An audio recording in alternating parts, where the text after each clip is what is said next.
This is Bob Oliphant from the Westford Historical Society and Museum, bringing you episode 42 of season 4 of the Westford Wardsman podcast. The Westford Wardsman newspaper was part of Turner's Public Spirit, a weekly newspaper, and Ayer a century ago. In this episode, we'll be reading the Wardsman for the week ending Saturday, October 21st, 1911, and I'll elaborate on what was happening in Westford that week. The week starts with the Westford Center section.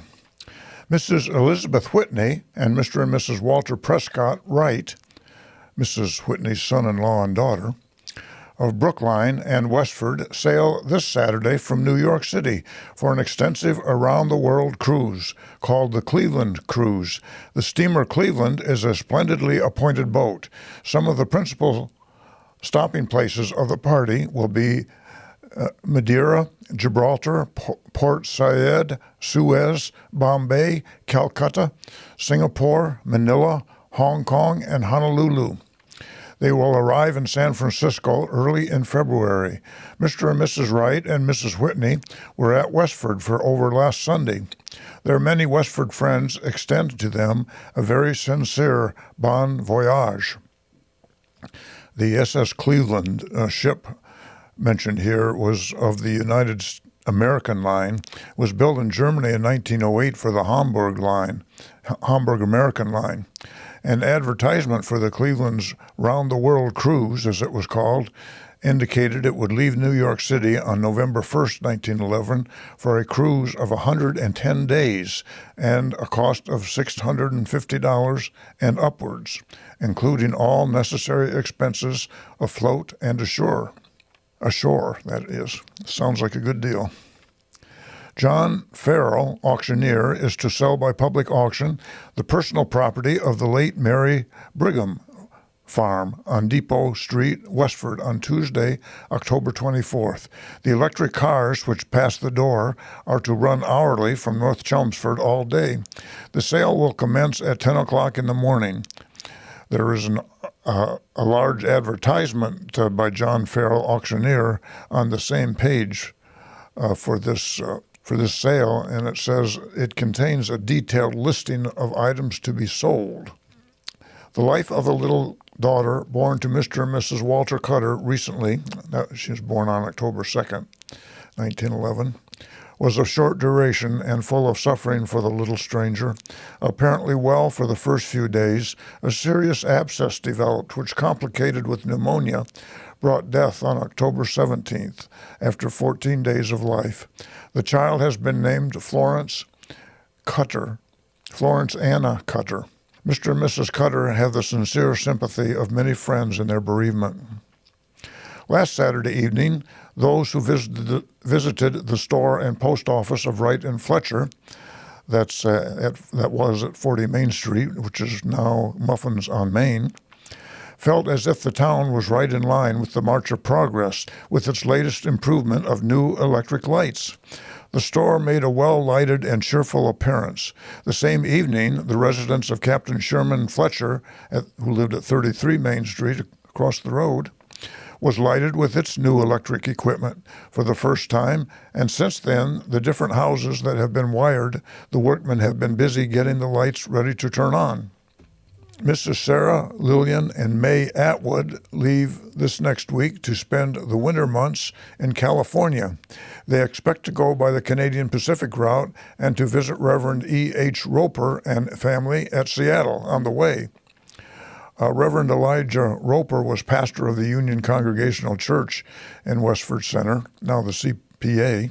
He was the pastor there from 1897 to 1902, and the Atwood sisters carried on a correspondence with the Roper family into the 1930s. The Westford Museum has several of those letters. Fred A. Shorey is at his home laid up with an injured foot.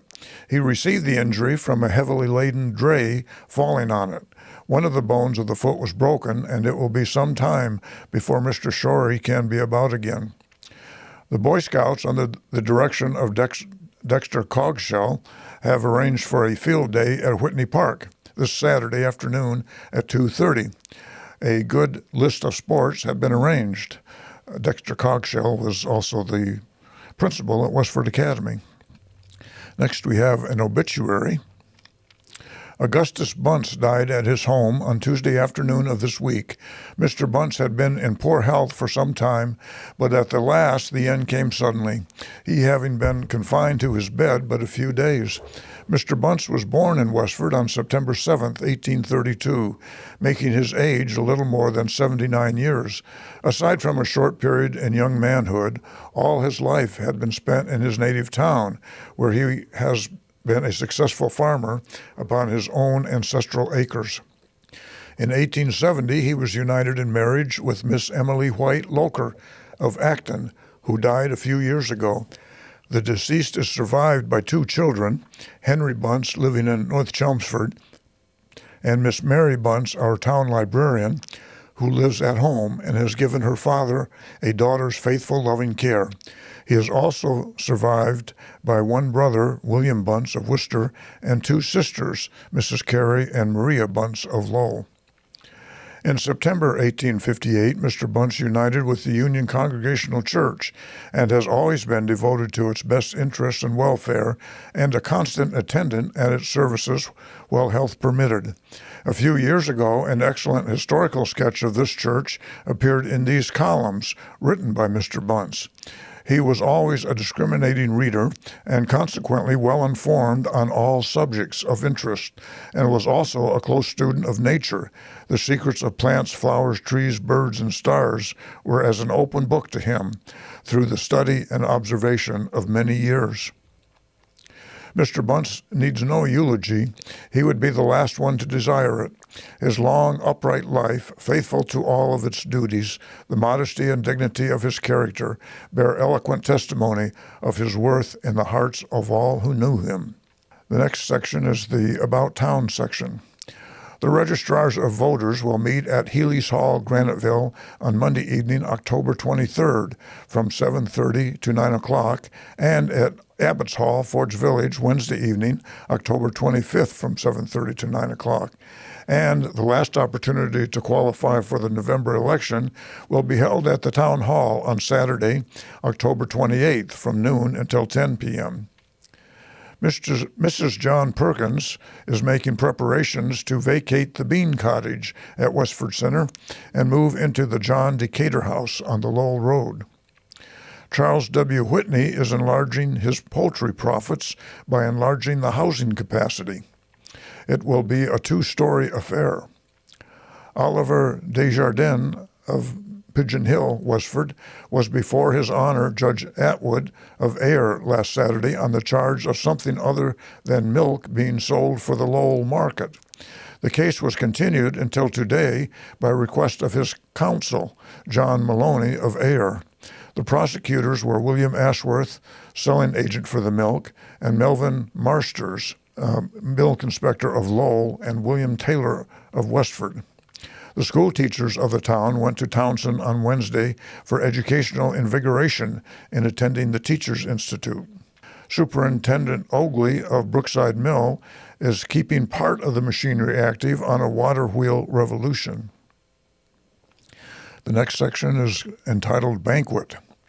The village church at West Chelmsford, that's a Methodist church, which includes in the parish Westford Corner, Brookside, and our own beautiful, busy Oak Hill, held a banquet last week, Friday evening, in the church vestry under the management of Mrs. Herbert Fletcher. Supper, social, literary, all received its management from the serenely balanced management that governs Oak Hill. Reverend Havermale of the Methodist Church in Graniteville was the first to start the after-supper spirit, choosing for his subject, quote, "Is the church a beggar?" end quote. His anecdotes were helpful for digestion and good for finance. The next section is called Temperance Conference. The semi-annual meeting of the Middlesex Northwest Temperance Union met at the Congregational Church in Westford on Columbus Day. More than the usual number were in attendance on account of the day being a holiday. The meeting opened at 9:45 with devotional service by Reverend David Wallace of Westford.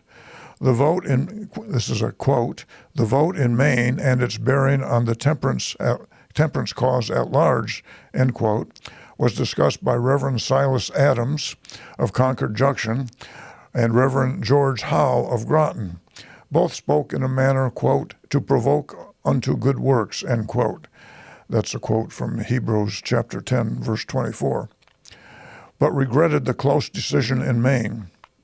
On September 10, 1911, Maine residents had voted to repeal the 26th Amendment to the Maine Constitution that prohibited the sale and manufacture of intoxicating alcohol by 758 votes out of 121,000 cast.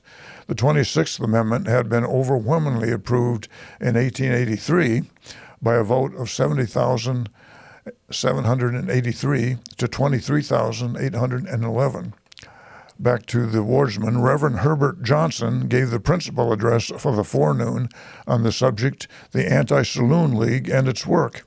He has done much to reorganize the League onto a business basis and led the fight against the repeal of the, quote, bar and bottle bill, end quote. At the noon hour, the Westford WCTU, Women's Christian Temperance Union, provided the dinner, and a dinner that visitors reported one of the best the union ever had.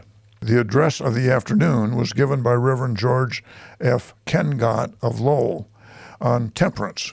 He was eloquent with facts and hope.